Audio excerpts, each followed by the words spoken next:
Отцы-основатели современного абхазского государства, принимая Конституцию в очень сложных послевоенных условиях, подготовили основной документ, который не потерял своей сущностной актуальности и фактически по сегодняшний день.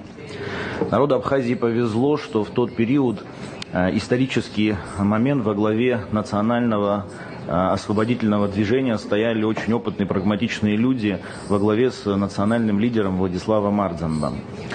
Прагматично заложив основы архитектуры современного абхазского государства, основателями Конституции были заложены и функциональные конституционные гарантии государственной и судебной защиты прав и свобод каждого человека. В этом ключе наше межведомственное взаимодействие активно развивается. Буквально вчера на полях форума был подписан план-график и меморандум сотрудничества между Минюстом Абхазии и службой судебных приставов России.